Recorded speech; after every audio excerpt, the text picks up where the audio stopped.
براءة من الله ورسوله إلى الذين عاهدتم من المشركين فسيحوا في الأرض 4 أشهر واعلموا أنكم غير معجز الله وأن الله مخزي الكافرين۔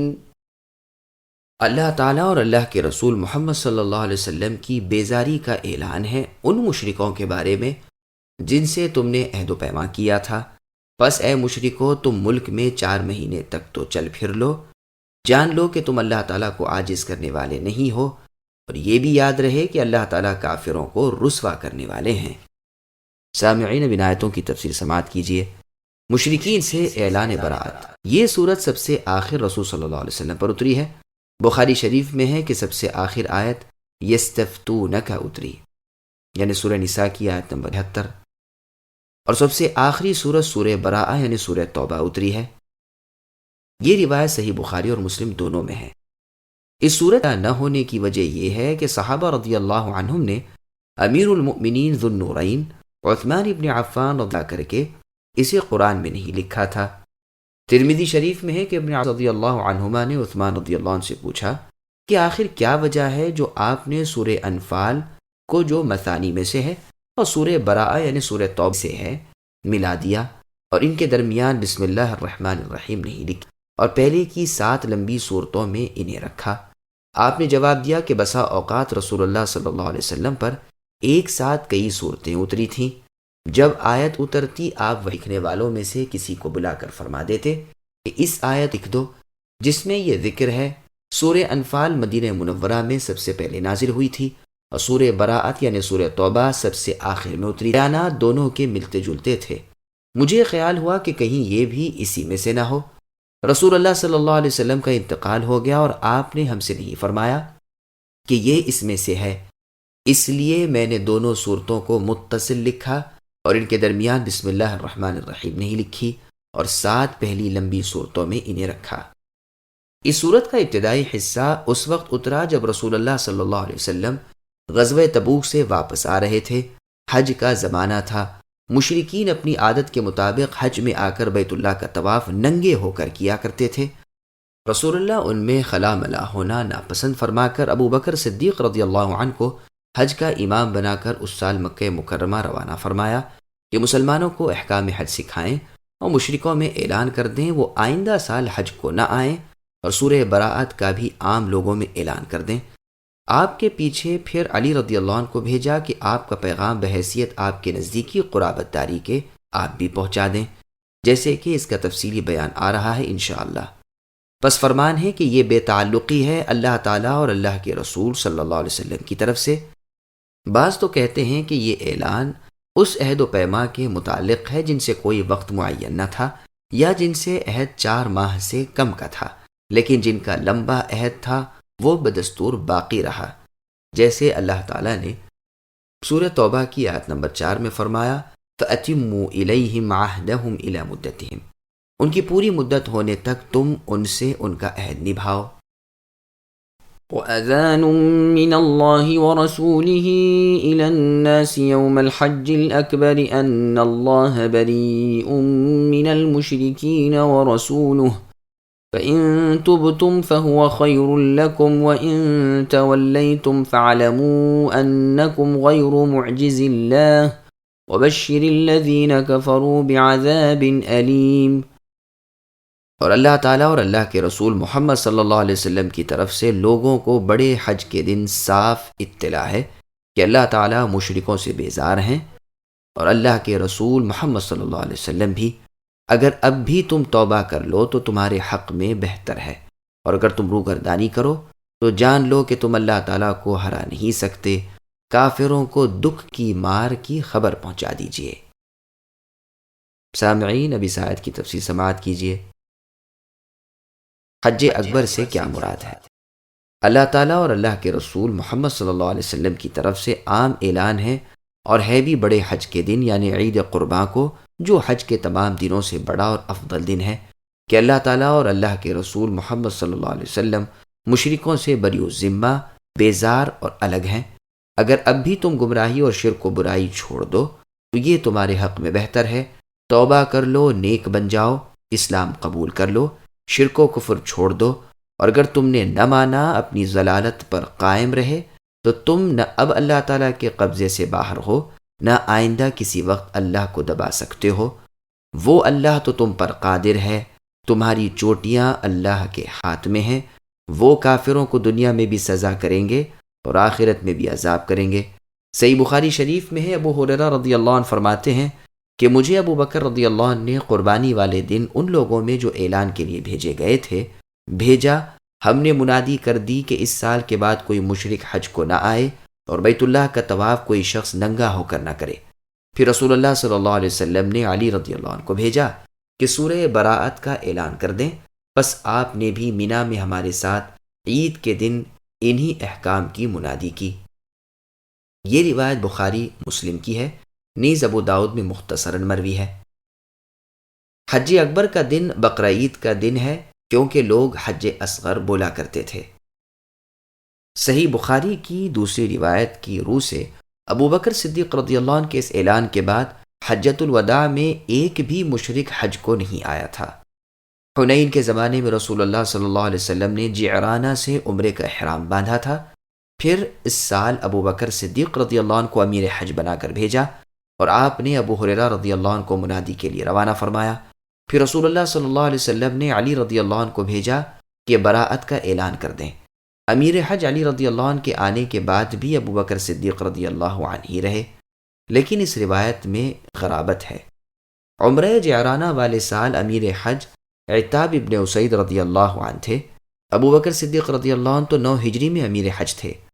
مسند کی روایت میں ہے، ابو ہریرہ رضی اللہ عنہ فرماتے ہیں اس سال علی رضی اللہ عنہ کے ساتھ میں تھا، ہم نے پکار کر منادی کر دی کہ جنت میں صرف ایماندار ہی جائیں گے، بیت اللہ کا طواف آئندہ سے کوئی شخص عریانی یعنی ننگے پن کی حالت میں نہیں کر سکے گا۔ جن کے ساتھ ہمارے عہد و پیما ہیں ان کی مدت آج سے 4 ماہ کی ہے۔ اس مدت سے گزر جانے کے بعد اللہ تعالیٰ اور اللہ کے رسول صلی اللہ علیہ وسلم مشرکوں سے بری ذمہ ہیں۔ اس سال کے بعد کسی کافر کو بیت اللہ کے حج کی اجازت نہیں۔ ابو ہریرہ رضی اللہ عنہ فرماتے ہیں یہ منادی کرتے کرتے میرا گلا بیٹھ گیا۔ علی رضی اللہ عنہ کی آواز بیٹھ جانے کے بعد میں نے منادی شروع کر دی تھی۔ ایک روایت میں ہے جس سے عہد ہے اس کی مدت وہی ہے۔ امام ابن جریر رحمہ اللہ فرماتے ہیں مجھے تو ڈر ہے کہ یہ جملہ کسی راوی کے وہم کی وجہ سے نہ ہو، کیونکہ مدت کے بارے میں اس کے خلاف بہت سی روایتیں ہیں۔ مسند میں ہے کہ براءت کا اعلان کرنے کو آپ نے ابو بکر رضی اللہ عنہ کو بھیجا۔ وہ ذوالحلیفہ پہنچے ہوں گے جو رسول اللہ نے فرمایا کہ یہ اعلان تو یا میں خود کروں گا یا میرے اہل بیت میں سے کوئی شخص کرے گا۔ پھر رسول اللہ صلی اللہ علیہ وسلم نے علی رضی اللہ عنہ کو بھیجا۔ یہ روایت مسند احمد کی ہے اور سنن ترمذی نیز مسند احمد ہی کی ایک روایت میں ہے، لوگوں نے علی رضی اللہ عنہ سے پوچھا کہ حج کے موقع پر ابو بکر رضی اللہ عنہ کے ساتھ آپ کو رسول اللہ صلی اللہ علیہ وسلم نے کیا بات پہنچانے بھیجا تھا؟ تو آپ رضی اللہ عنہ نے فرمایا میں 4 چیزوں کا اعلان کرنے کے لیے بھیجا گیا تھا۔ ایک یہ کہ کوئی ننگا بیت اللہ کا طواف آئندہ نہیں کرے گا۔ دوسرے یہ کہ جس کافر اور نبی صلی اللہ علیہ وسلم کے درمیان کوئی معاہدہ ہے وہ معاہدہ مدت ختم ہونے تک قائم رہے گا، اور جن کا کوئی معاہدہ نہیں ان کے لیے 4 ماہ کی مدت ہوگی۔ تیسرے یہ کہ جنت میں صرف ایمان والا مسلمان ہی داخل ہو سکے گا۔ چوتھے یہ کہ اس سال کے بعد مسلم و مشرک دونوں اکٹھے حج نہ کر سکیں گے۔ مسند احمد وغیرہ میں یہ روایت کئی طریق سے آئی ہے۔ اس میں لفظ یہ ہیں کہ جن سے معاہدہ ہے وہ جس مدت تک ہے اسی تک رہے گا، اور حدیث میں ہے کہ رسول اللہ سے لوگوں نے کہا کہ آپ حج میں ابو بکر صدیق کو بھیج چکے ہیں، کاش کہ یہ پیغام بھی انہیں پہنچا دیتے۔ رسول اللہ نے فرمایا اسے تو کوئی میرے گھر والا ہی پہنچائے گا۔ اس میں ہے کہ علی رضی اللہ عنہ رسول اللہ کی عضبہ نامی اونٹنی پر سوار ہو کر تشریف لے گئے تھے۔ انہیں راستے میں دیکھ کر ابو بکر صدیق رضی اللہ عنہ نے پوچھا کہ سردار ہو یا ماتحت؟ فرمایا نہیں میں تو ماتحت ہوں۔ وہاں جا کر آپ نے حج کا انتظام کیا، اور عید والے دن علی رضی اللہ عنہ نے لوگوں کو رسول اللہ کی یہ احکام پہنچائے۔ پھر یہ دونوں آپ صلی اللہ علیہ وسلم کے پاس آئے، پس مشرکین میں سے جن سے عام عہد تھا ان کے لیے تو 4 ماہ کی مدت ہو گئی، باقی جس سے جتنا عہد تھا وہ بدستور رہا۔ اور روایت میں ہے کہ ابو بکر رضی اللہ عنہ تو رسول اللہ نے امیر حج بنا کر بھیجا تھا، مجھے ان کے پاس 40 آیتیں سورہ براءت کے دے کر بھیجا تھا۔ آپ نے عرفات کے میدان میں عرفے کے دن لوگوں کو خطبہ دیا، پھر علی رضی اللہ عنہ سے فرمایا اٹھیے اور رسول صلی اللہ علیہ وسلم کا پیغام لوگوں کو سنا دیجیے۔ بس علی رضی اللہ عنہ نے کھڑے ہو کر ان 40 آیتوں کی تلاوت فرمائی، پھر لوٹ کر مینا میں آ کر جمرے پر کنکریاں ماری، اونٹ نہر کیا، سر منڈوایا۔ پھر مجھے معلوم ہوا کہ سب حاجی اس خطبے کے وقت موجود نہ تھے، اس لیے میں نے ڈیوروں میں اور خیموں میں اور پڑاؤں میں جا جا کر منادی شروع کر دی۔ میرا خیال ہے شاید اس وجہ سے لوگوں کو یہ گمان ہو گیا یہ 10ویں تاریخ کا ذکر ہے، حالانکہ اصل پیغام 9ویں کو عرفے کے دن پہنچا دیا گیا تھا۔ ابو اسحاق رحمہ اللہ کہتے ہیں میں نے ابو جحیفہ رحمہ اللہ سے پوچھا کہ حج اکبر کا کون سا دن ہے؟ آپ نے فرمایا عرفے کا دن۔ میں نے کہا یہ آپ اپنی طرف سے فرما رہے ہیں یا صحابہ رضی اللہ عنہم سے سنا ہے؟ فرمایا سب کچھ یہی ہے۔ عطا رحمہ اللہ بھی یہی فرماتے ہیں، عمر رضی اللہ عنہ بھی یہی فرماتے ہیں، پس اس دن کوئی روزہ نہ رکھے۔ راوی کہتا ہے میں نے اپنے باپ کے بعد حج کیا، مدینہ پہنچا اور پوچھا کہ یہاں آج کل سب سے افضل کون ہے؟ لوگوں نے کہا سعید بن المسیب رحمہ اللہ ہیں۔ میں آپ کی خدمت میں حاضر ہوا اور کہا کہ میں نے مدینے والوں سے پوچھا کہ یہاں آج کل سب سے افضل کون ہے؟ تو انہوں نے آپ کا نام لیا، تو میں آپ کے پاس آیا ہوں۔ یہ فرمائیے کہ عرفے کے دن کے روزے کے بارے میں آپ کیا فرماتے ہیں؟ سعید بن مسیب رحمہ اللہ نے فرمایا لو میں تمہیں اپنے سے 100 درجے بہتر شخص کو بتاؤں، وہ عمر رضی اللہ عنہ یا ابن عمر رضی اللہ عنہما ہیں۔ وہ اس روزے سے منع فرماتے تھے اور اسی دن کو حج اکبر فرماتے تھے۔ اور بھی بہت سے بزرگوں نے یہی فرمایا ہے کہ حج اکبر سے مراد عرفے کا دن ہے۔ ایک مرسل حدیث میں بھی ہے کہ رسول اللہ نے اپنے عرفے کے خطبے میں فرمایا یہی حج اکبر کا دن ہے۔ یہ روایت بخاری نیز ابو داؤد ابن ماجہ میں ہے۔ دوسرا قول یہ ہے کہ اس سے مراد بقرعید کا دن ہے۔ علی رضی اللہ عنہ یہی فرماتے ہیں، ایک مرتبہ علی رضی اللہ عنہ بقرعید والے دن اپنے سفید خچر پر سوار جا رہے تھے، جو ایک شخص نے آ کر لگام تھام لی اور یہی پوچھا۔ آپ نے فرمایا حج اکبر کا دن آج ہی کا دن ہے، لگام چھوڑ دے۔ عبداللہ ابن ابی اوفا رضی اللہ عنہ کا قول بھی یہی ہے۔ مغیرہ بن شعبہ رضی اللہ عنہ نے اپنے عید کے خطبے میں فرمایا آج ہی کا دن یوم الاضحیٰ ہے، آج ہی کا دن یوم النحر ہے، آج ہی کا دن حج اکبر کا دن ہے۔ ابن عباس رضی اللہ عنہما سے بھی یہی مروی ہے اور بھی بہت سے لوگ اسی طرف گئے ہیں کہ حج اکبر بقرعید کا دن ہے۔ امام ابن جریر رحمہ اللہ کا پسندیدہ قول بھی یہی ہے۔ صحیح بخاری کے حوالے سے پہلے حدیث گزر چکی ہے کہ ابو بکر رضی اللہ عنہ نے منادی کرنے والوں کو مینا میں عید کے دن بھیجا تھا۔ ابن جریر رحمہ اللہ کی تفسیر میں ہے کہ رسول اللہ حجۃ الوداع میں جمروں کے پاس 10ویں تاریخ ذی الحجہ کو ٹھہرے اور فرمایا یہی دن حج اکبر کا دن ہے۔ اور روایت میں ہے کہ رسول اللہ کی اونٹنی سرخ رنگ کی تھی۔ رسول اللہ نے لوگوں سے پوچھا کہ جانتے بھی ہو آج کیا دن ہے؟ لوگوں نے کہا قربانی کا دن ہے۔ رسول اللہ نے فرمایا سچ ہے، یہی دن حج اکبر کا ہے۔ اور روایت میں ہے کہ رسول اللہ اونٹنی پر سوار تھے، لوگ اس کی نکیل تھامے ہوئے تھے۔ رسول اللہ نے صحابہ رضی اللہ عنہم سے پوچھا کہ یہ کون سا دن ہے جانتے ہو؟ ہم اس خیال سے خاموش ہو گئے کہ شاید آپ اس کا کوئی اور ہی نام بتلائیں۔ رسول اللہ نے فرمایا کیا یہ حج اکبر کا دن نہیں؟ اور روایت میں ہے کہ لوگوں نے رسول اللہ صلی اللہ علیہ وسلم کے پاس سوال پر جواب دیا کہ یہ حج اکبر کا دن ہے۔ سعید بن المسیب رحمہ اللہ فرماتے ہیں کہ عید کے بعد کا دن ہے۔ مجاہد رحمہ اللہ کہتے ہیں حج کے سب دنوں کا یہی نام ہے۔ سفیان رحمہ اللہ بھی یہی کہتے ہیں کہ جیسے یوم جمل، یوم صفین ان لڑائیوں کے تمام دنوں کا نام ہے، ایسے ہی یہ بھی ہے۔ حسن بصری رحمہ اللہ سے جب یہ سوال ہوا تو آپ نے فرمایا تمہیں اس سے کیا حاصل؟ یہ تو اس سال تھا جس سال حج کے امیر ابو بکر صدیق رضی اللہ عنہ تھے۔ ابن سیرین رحمہ اللہ اسی سوال کے جواب میں فرماتے ہیں یہ وہ دن تھا جس میں رسول اللہ صلی اللہ علیہ وسلم کا اور عام لوگوں کا حج ہوا۔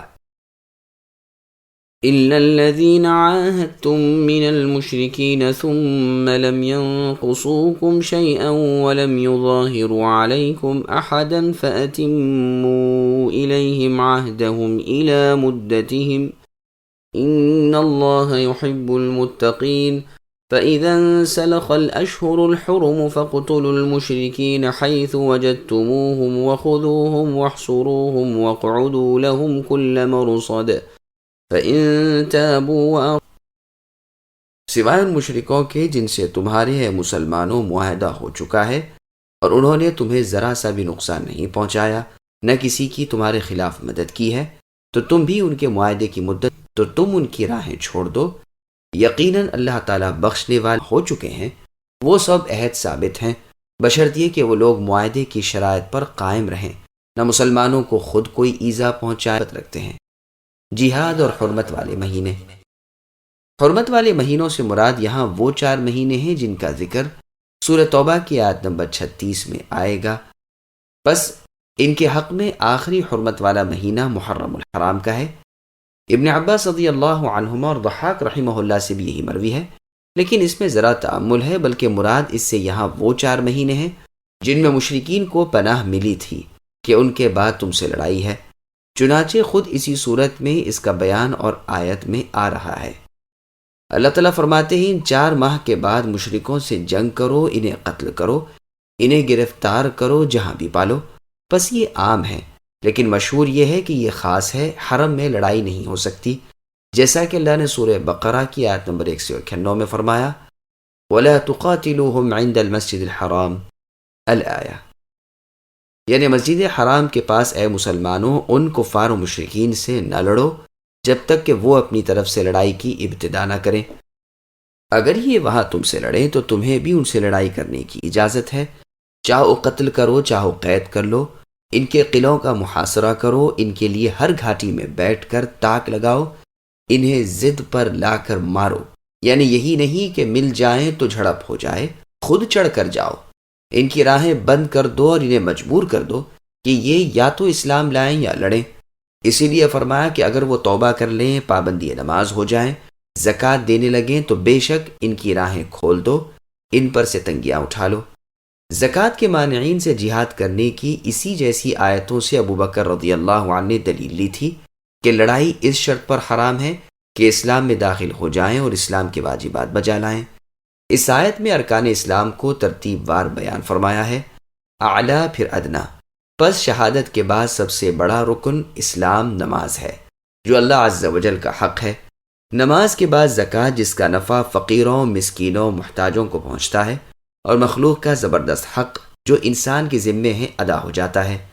یہی وجہ ہے جو اکثر نماز کے ساتھ ہی زکوٰۃ کا ذکر اللہ تعالیٰ بیان فرماتے ہیں۔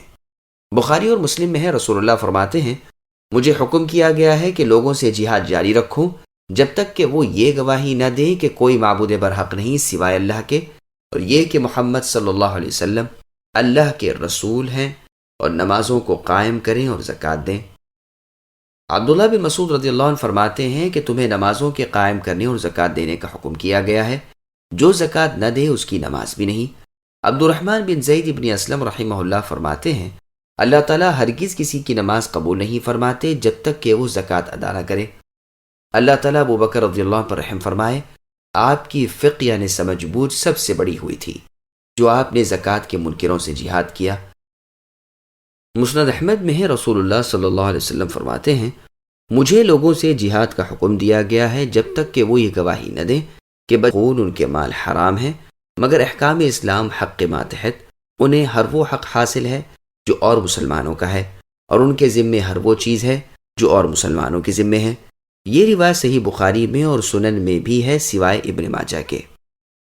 ضحاک رحمہ اللہ فرماتے ہیں یہ تلوار کی آیت ہے، اس نے ان تمام عہد و پیما کو چاک کر دیا جو مشرکوں سے تھے۔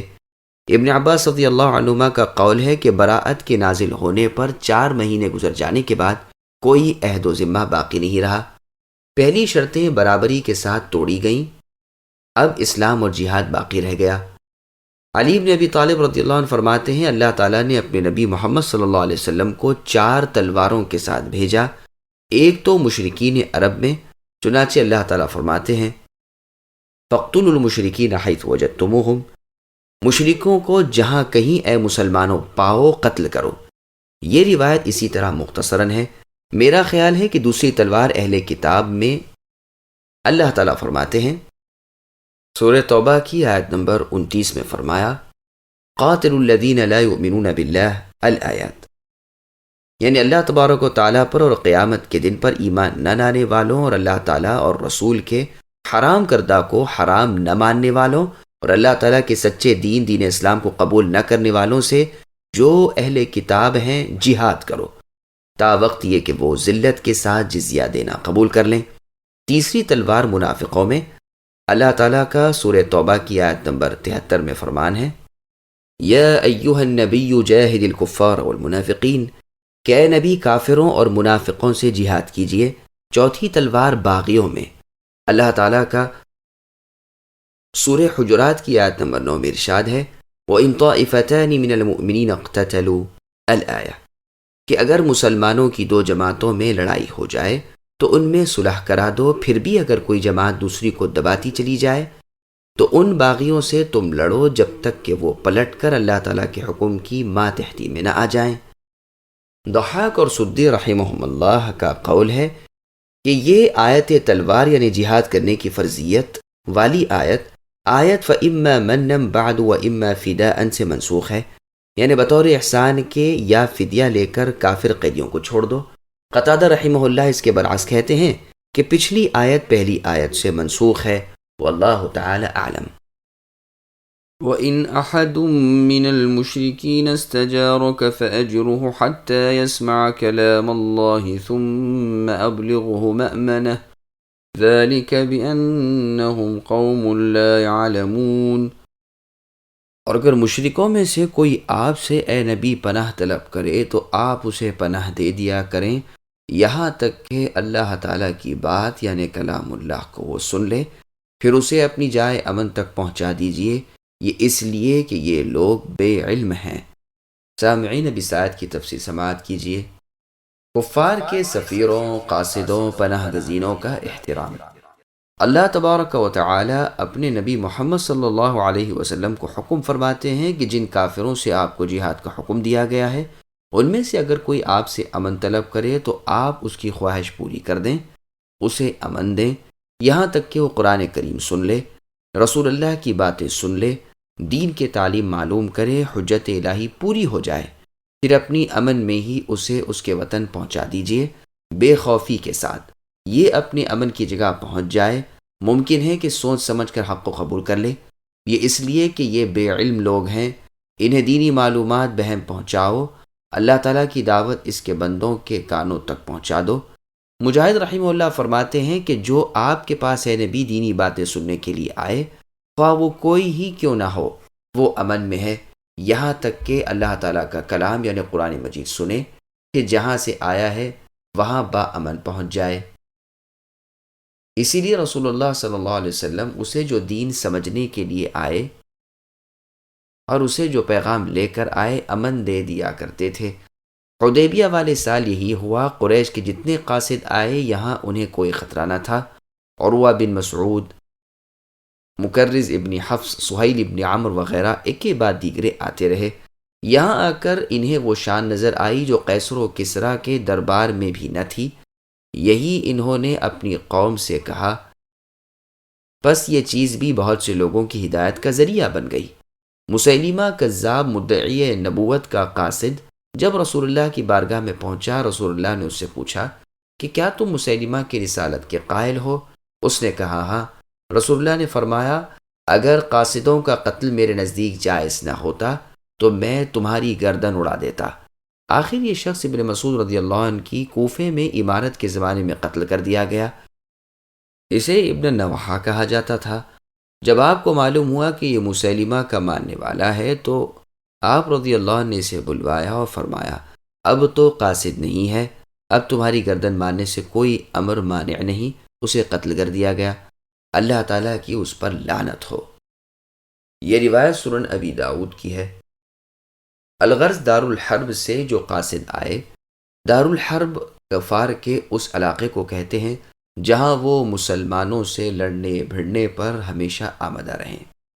ایسے علاقے سے جو قاصد آئے یا تاجر آئے یا صلح کا طالب آئے یا آپس میں اصلاح کے ارادے سے آئے یا جزیہ لے کر حاضر ہو، امام یا نائب امام نے اسے امن و امان دے دیا ہو تو جب تک وہ دارالاسلام میں رہے، جب تک اپنے وطن میں نہ پہنچ جائے اسے قتل کرنا حرام ہے۔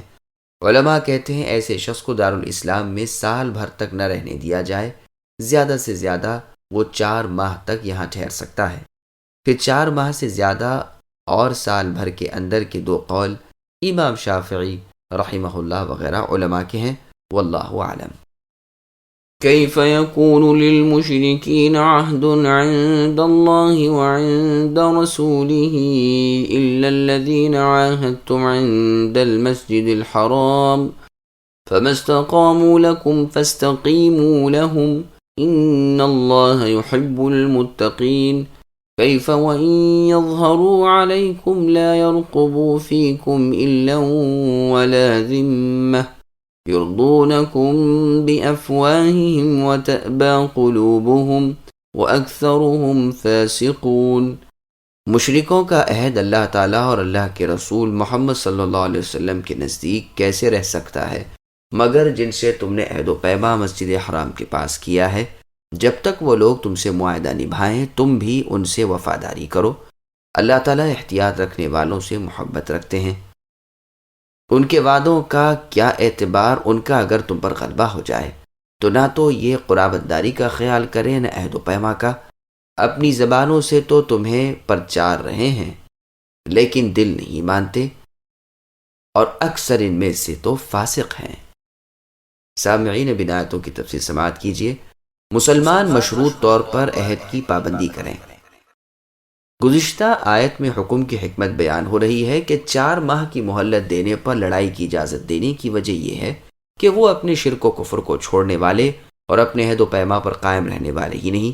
ہاں صلح حدیبیہ جب تک ان کی طرف سے نہ ٹوٹے تم بھی نہ توڑنا۔ یہ صلح 10 سال کے لیے ہوئی تھی۔ ماہ ذی القعدہ 6 ہجری سے رسول اللہ صلی اللہ علیہ وسلم نے اس معاہدے کو نبھایا، یہاں تک کہ قریشیوں کی طرف سے معاہدہ توڑا گیا۔ ان کے حلیف بنو بکر نے رسول اللہ صلی اللہ علیہ وسلم کے حلیف خزاعہ پر چڑھائی کی، بلکہ حرم میں بھی انہیں قتل کیا۔ اس بنا پر رمضان المبارک 8 ہجری میں رسول اللہ صلی اللہ علیہ وسلم نے ان پر چڑھائی کی۔ رب العالمین نے مکہ رسول اللہ صلی اللہ علیہ وسلم کے ہاتھوں فتح کرایا اور انہیں رسول اللہ صلی اللہ علیہ وسلم کے بس میں کر دیا۔ وَلِلَّهِ الْحَمْدُ وَالْمِنَّةُ، اور تعریف و شکر اور احسان جتلانا اللہ ہی کا حق ہے۔ لیکن رسول اللہ صلی اللہ علیہ وسلم نے باوجود غلبہ اور قدرت کے ان میں سے جنہوں نے اسلام قبول نہ کیا سب کو آزاد کر دیا۔ انہی لوگوں کو طلقاء کہتے ہیں۔ یہ تقریباً 2000 تھے جو کفر پر بھی باقی رہے اور ادھر ادھر ہو گئے۔ رحمت للعالمین نے سب کو عام پناہ دے دی اور انہیں مکہ شریف میں آنے اور یہاں اپنے مکانوں میں رہنے کی اجازت مرمت فرمائی کہ 4 ماہ تک وہ جہاں چاہیں جا آ سکتے ہیں۔ انہی میں صفوان ابن امیہ اور عکرمہ ابن ابی جہل وغیرہ تھے۔ پھر اللہ نے ان کی رہبری کی اور انہیں اسلام نصیب فرمایا۔ اللہ تعالیٰ اپنے ہر اندازے کے کرنے میں اور ہر کام کے کرنے میں تعریفوں اور لائق ستائش والے ہیں۔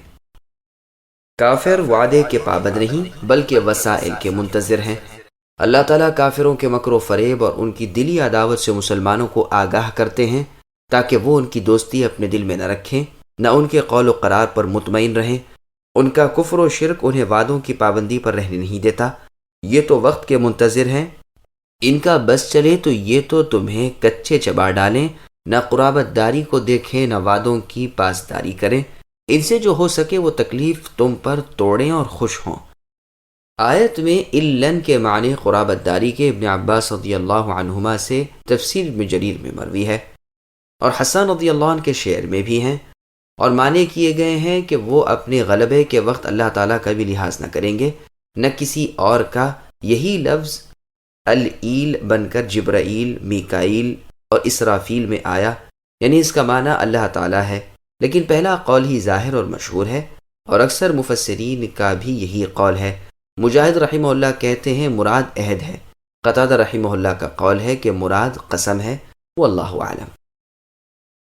اشتروا بآيات الله ثمنا قليلا فصدوا عن سبيله إنهم ساء ما كانوا يعملون۔ لا يرقبون في مؤمن إلا ولا ذمة وأولئك هم المعتدون فإن تابوا وأقاموا الصلاة وآتوا الزكاة فإخوانكم في الدين ونفصل الآيات لقوم يعلمون۔ ان کفار و مشرکین نے اللہ تعالیٰ کی آیتوں کو بہت کم قیمت پر بیچ دیا اور اللہ کی راہ سے اٹک گئے۔ بہت برا ہے جو یہ کر رہے ہیں۔ یہ تو کسی مسلمان کے حق میں کسی رشتہ داری کا یا عہد کا مطلق لحاظ نہیں کرتے، یہ ہیں ہی حد سے گزرنے والے۔ اب بھی اگر یہ توبہ کر لیں اور نماز کے پابند ہو جائیں اور زکوٰۃ دیتے رہیں تو تمہارے دینی بھائی ہیں۔ ہم تو جاننے والوں کے لیے اپنی آیتیں کھول کھول کر بیان کر رہے ہیں۔ سامعین، اب ان آیتوں کی تفسیر سماعت کیجیے۔ مشرک اگر توبہ کر کے سچے مسلمان بن جائیں تو اے مسلمانوں وہ تمہارے دینی بھائی ہیں۔ مشرکوں کی مذمت کے ساتھ ہی مسلمانوں کو ترغیب جہاد دی جا رہی ہے کہ ان کافروں نے دنیائے خسیس کو آخرت نفیس کے بدلے پسند کر لیا ہے، خود راہ الہی سے رک کر مومنوں کو بھی ایمان سے روک رہے ہیں۔ ان کے اعمال بہت ہی بد ہیں، یہ تو مومنوں کو نقصان پہنچانے کی ہی در پہ ہیں، نہ انہیں رشتہ داری کا خیال نہ معاہدے کا پاس، یہ تو حد سے تجاوز کر گئے ہیں۔ ہاں، اب بھی سچی توبہ اور نماز و زکوٰۃ کی پابندی انہیں تمہارا بنا سکتی ہے۔ چنانچہ بزار کی حدیث میں ہے کہ رسول اللہ نے فرمایا، جو دنیا کو اس حال میں چھوڑے کہ اللہ تعالیٰ کی عبادتیں خلوص کے ساتھ کر رہا ہو، اس کے ساتھ کسی کو شریک نہ بناتا ہو، نماز زکوٰۃ کا پابند ہو، تو اللہ تعالیٰ اس سے خوش ہو کر ملیں گے۔ یہی اللہ تعالیٰ کا وہ دین ہے جسے انبیاء علیہم السلام لاتے رہے اور اسی کی تبلیغ اللہ تعالیٰ کی طرف سے وہ کرتے رہے، اس سے پہلے کہ باتیں پھیل جائیں اور خواہشیں بڑھ جائیں۔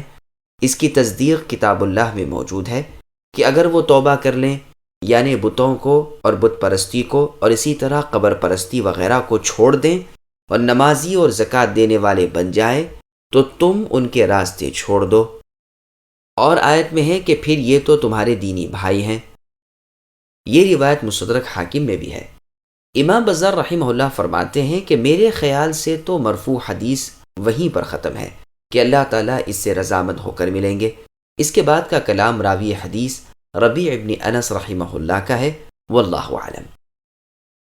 وَإِن نَكَثُوا أَيْمَانَهُم مِّن بَعْدِ عَهْدِهِمْ وَطَعَنُوا فِي دِينِكُمْ فَقَاتِلُوا أَئِمَّةَ الْكُفْرِ إِنَّهُمْ لَا أَيْمَانَ لَهُمْ لَعَلَّهُمْ يَنْتَهُونَ أَلَا تُقَاتِلُونَ قَوْمًا نَكَثُوا أَيْمَانَهُمْ وَهَمُّوا بِإِخْرَاجِ الرَّسُولِ وَهُمْ بَدَؤُوكُمْ أَوَّلَ مَرَّةٍ أَتَخْشَوْنَهُمْ فَاللَّهُ أَحَقُّ أَن تَخْشَوْهُ إِن كُنتُم مُّؤْمِنِينَ قَاتِلُوهُمْ يُعَذِّبْهُمُ اللَّهُ بِأَيْدِيكُمْ وَيُخْزِهِمْ وَيَنصُرْكُمْ عَلَيْهِمْ وَيَشْفِ صُدُورَ قَوْمٍ مُّؤْمِنِينَ وَيُذْهِبْ غَيْظَ قُلُوبِهِمْ وَيَتُوبُ اللَّهُ عَلَى مَن يَشَاءُ وَاللَّهُ عَلِيمٌ حَكِيمٌ۔ اور اگر یہ مشرک لوگ عہد و پیما کے بعد بھی اپنی قسموں کو توڑ دیں اور تمہارے دین میں اے مسلمانوں طعنہ زنی کریں تو تم بھی ان سرداران کفر سے بھڑ جاؤ، ان کی قسمیں کوئی چیز نہیں۔ ممکن ہے کہ اس طرح وہ بھی باز آ جائیں۔ تم ان لوگوں کی سرکوبی کے لیے کیوں تیار نہیں ہوتے جو اپنی قسموں کو توڑ دیتے ہیں اور پیغمبر کو جلا وطن کرنے کی فکر میں رہیں اور خود ہی اول بار تم سے چھیڑ کریں؟ کیا تم ان سے ڈرتے ہو؟ اللہ تعالیٰ ہی زیادہ مستحق ہیں کہ تم ان سے ڈرو، بشرط یہ کہ تم ایماندار ہو۔ ان سے تم جنگ کرو، اللہ تعالیٰ انہیں تمہارے ہاتھوں عذاب کریں گے، انہیں ذلیل و رسوا کریں گے، تمہیں ان پر مدد دیں گے اور مسلمانوں کے کلیجے ٹھنڈے کریں گے اور ان کے دل کا غم و غصہ دور کریں گے اور جس طرف چاہیں گے رحمت سے توجہ فرمائیں گے، اور اللہ تعالیٰ جانتے بوجھتے حکمت والے ہیں۔ سامعین، اب آیتوں کی تفسیر سماعت کیجیے۔ بد عہدی اور طعنہ زنی کرنے والوں کو دندان شکن جواب دو۔ اگر یہ مشرک اپنی قسموں کو توڑ کر وعدہ خلافی اور عہد شکنی کریں اور تمہارے دین پر اعتراض کرنے لگیں تو تم ان کے کفر کے سروں کو توڑ مروڑ دو۔ اسی لیے علماء نے کہا ہے کہ جو رسول اللہ صلی اللہ علیہ وسلم کو گالیاں دے دیں، دین میں عیب جوئی کریں، اس کا ذکر اہانت کے ساتھ کرے، اسے قتل کر دیا جائے۔ ان کی قسمیں محض بے اعتبار ہیں۔ یہی طریقہ ان کے کفر و عناد سے روکنے کا ہے۔ ابو جہل، عتبہ، شیبہ، امیہ وغیرہ یہ سب سرداران کفر تھے۔ ایک خارجی نے سعد بن ابی وقاص رضی اللہ عنہ کو کہا کہ یہ کفر کے پیشواؤں میں سے ایک ہے۔ آپ رضی اللہ عنہ نے فرمایا تو جھوٹا ہے، میں تو ان میں سے ہوں جنہوں نے کفر کے پیشواؤں کو قتل کیا تھا۔ حذیفہ رضی اللہ عنہ فرماتے ہیں اس آیت والے اس کے بعد قتل نہیں کیے گئے۔ علی رضی اللہ عنہ سے بھی اسی طرح مروی ہے۔ صحیح یہ ہے کہ آیت عام ہے، گو سبب نزول کے اعتبار سے اس سے مراد مشرکین قریش ہیں، لیکن حکماً یہ انہیں اور سب کو شامل ہے، واللہ اعلم۔ ابو بکر رضی اللہ عنہ نے ملک شام کی طرف لشکر بھیجا تو ان سے فرمایا کہ تمہیں ان میں کچھ لوگ ایسے ملیں گے جن کی چوندیاں منڈی ہوئی ہوگی، تو تم اسی شیطانی بیٹھک پر تلوار مار کر انہیں پرلے پار کرنا۔ واللہ ان میں سے ہر ایک کا قتل اور 70 لوگوں کے قتل سے مجھے زیادہ پسند ہے، اس لیے کہ فرمان رب ہے کفر کے اماموں کو قتل کرو۔ یہ روایت ابن ابی حاتم کی تفسیر کی ہے۔ عہد شکن کفار سے ڈرنے کی بجائے ان پر سختی کا حکم۔ مسلمانوں کو پوری طرح جہاد پر آمادہ کرنے کے لیے اللہ تعالیٰ فرما رہے ہیں کہ یہ عہد شکن قسمیں توڑنے والے کفار وہی ہیں جنہوں نے رسول اللہ صلی اللہ علیہ وسلم کو جلا وطن کرنے کی پوری طرح ٹھان لی تھی، چاہتے تھے کہ قید کر لیں یا قتل کر ڈالیں یا جلا وطن کر دیں۔ ان کے مکر سے اللہ تعالیٰ کا مکر کہیں بہتر تھا۔ صرف ایمان کی بنا پر دشمنی کر کے پیغمبر صلی اللہ علیہ وسلم کو اور مؤمنوں کو وطن سے خارج کرتے تھے، بڑبڑا کر اٹھ کھڑے ہو جاتے تھے کہ تمہیں اے نبی مکہ مکرمہ سے نکال دیں۔ برائی کی ابتدا بھی انہی کی طرف سے ہے۔ بدر کے دن لشکر لے کر نکلے، معلوم ہو چکا کہ قافلہ بچ کر چلا گیا ہے، لیکن تاہم غرور و فخر سے ربانی لشکر کو شکست دینے کے ارادے سے مسلمانوں سے بھڑ گئے، جیسے کہ پورا واقعہ اس سے پہلے بیان ہو چکا ہے۔ انہوں نے عہد شکنی کی اور اپنے حلیفوں کے ساتھ مل کر رسول اللہ صلی اللہ علیہ وسلم کے حلیفوں سے جنگ کی، بنو بکر کی خزاعہ کے خلاف مدد کی۔ اس خلاف وعدہ کی وجہ سے رسول اللہ نے ان پر لشکر کشی کی، ان کی خوب سرکوبی کی اور مکہ فتح کر لیا، فالحمدللہ۔ پھر اللہ فرماتے ہیں کہ تم اے مسلمانوں ان نجس پلید مشرکوں سے خوف کھاتے ہو۔ اگر تم مؤمن ہو تو تمہارے دل میں بجز اللہ تعالیٰ کے کسی کا خوف نہ ہونا چاہیے۔ وہی اللہ اس لائق ہیں کہ ان سے ایماندار ڈرتے ہیں۔ اور آیت میں ہے اے مسلمانوں ان سے نہ ڈرو، یعنی مشرکین و کفار سے، صرف مجھ سے یعنی اللہ ہی سے ڈرتے رہو۔ میرا غلبہ، میری سلطنت، میری سزا، میری قدرت، میری ملکیت بے شک اس قابل ہے کہ ہر وقت ہر دل میری ہیبت سے لرزتا رہے۔ تمام کام میرے ہاتھ میں ہیں، جو چاہوں کر سکتا ہوں اور کر گزرتا ہوں۔ میری منشا کے بغیر کچھ بھی نہیں ہو سکتا۔ مسلمانوں پر جہاد کی فرضیت کا راز بیان ہو رہا ہے کہ اللہ تعالیٰ قادر تھے جو عذاب چاہتے ان کفار و مشرکین پر بھیج دیتے، لیکن اللہ کی منشا یہ ہے کہ تمہارے ہاتھوں اے مسلمانوں ان کفار و مشرکین کو سزا دیں، ان کی بربادی تم آپ کرو، تمہارے دل کی خوب بھڑاس نکل جائے اور تمہیں راحت و آرام، شادمانی و کامرانی حاصل ہو۔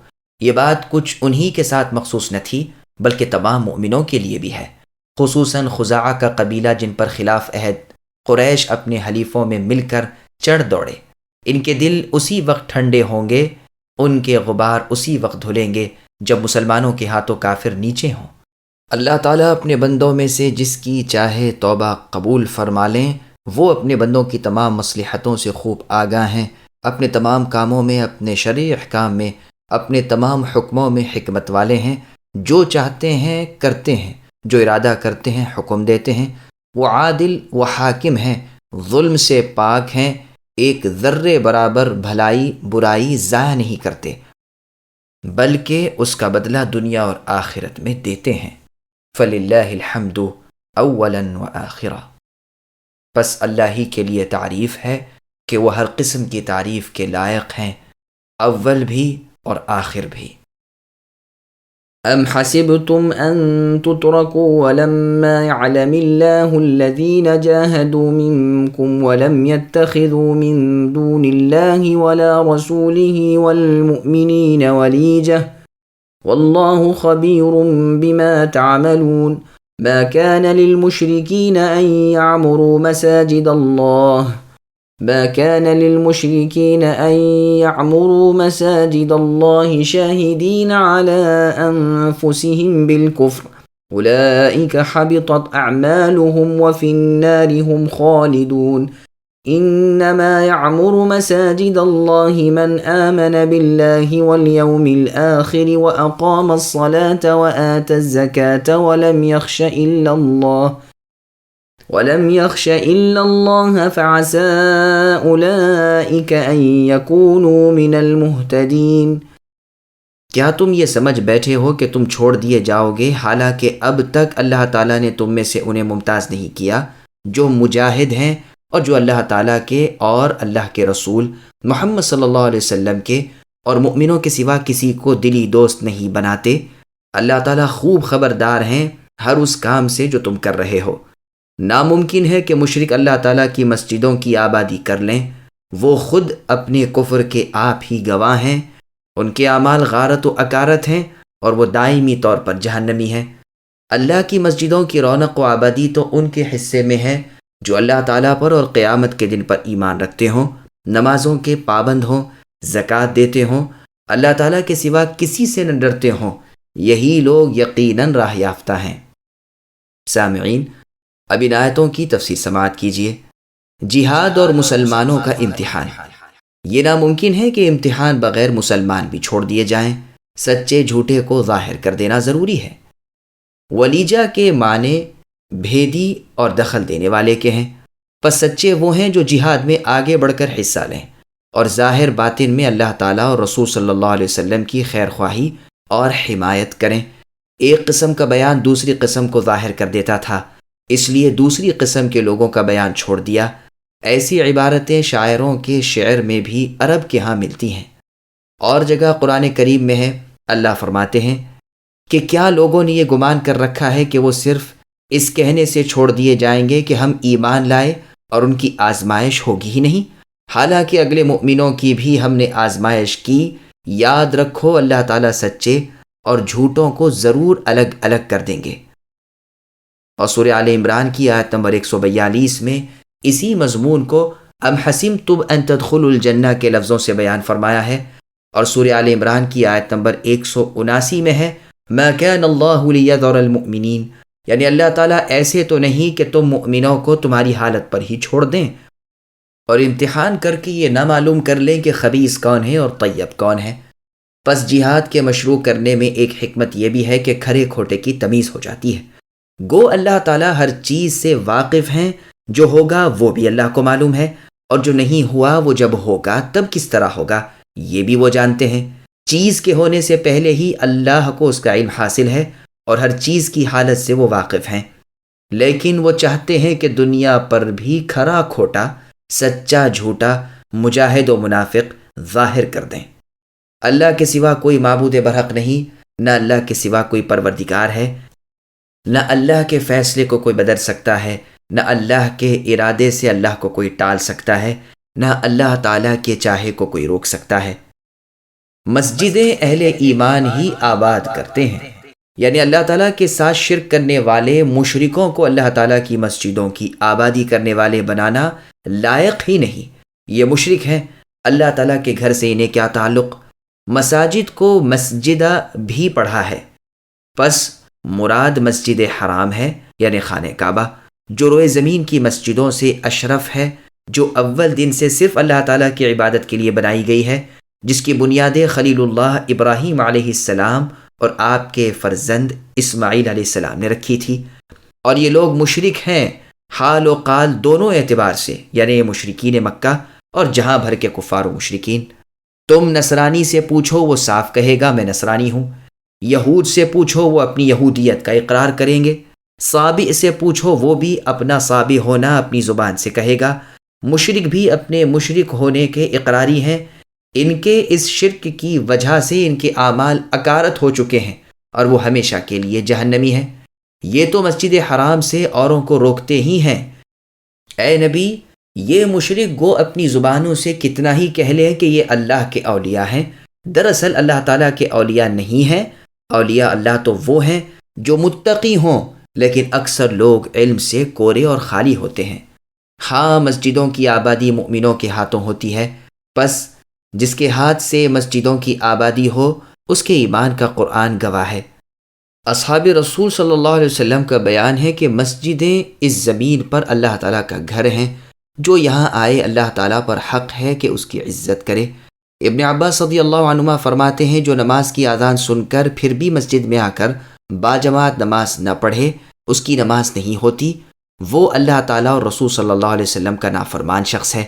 اللہ تعالیٰ کا فرمان ہے کہ مسجدوں کی آبادی کرنے والے اللہ تعالیٰ کے اور قیامت کے ماننے والے ہی ہوتے ہیں۔ پھر آگے اللہ نے فرمایا، یہ نمازی ہوتے ہیں، بدنی عبادت نماز کے پابند ہوتے ہیں، اور مالی عبادت زکوٰۃ کے بھی ادا کرنے والے ہوتے ہیں۔ ان کی بھلائی اپنے لیے بھی ہوتی ہے اور پھر عام مخلوق کے لیے بھی ہوتی ہے۔ ان کے دل اللہ تعالیٰ کے سوا اور کسی سے ڈرتے نہیں، یہی راہ یافتہ لوگ ہیں۔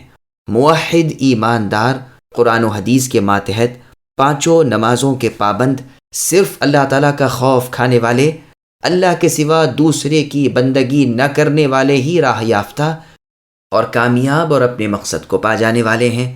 یہ یاد رہے کہ بقول ابن عباس رضی اللہ عنہما، قرآن کریم میں جہاں بھی لفظ عصا ہے وہاں یقین کے معنی میں ہے، امید کے معنی میں نہیں۔ مثلا اللہ نے فرمایا، عسى ان يبعثك ربك مقاما محمودا، تو مقام محمود میں پہنچانا یعنی رسول صلی اللہ علیہ وسلم کا شافع محشر بننا یقینی چیز ہے جس میں کوئی شک و شبہ نہیں۔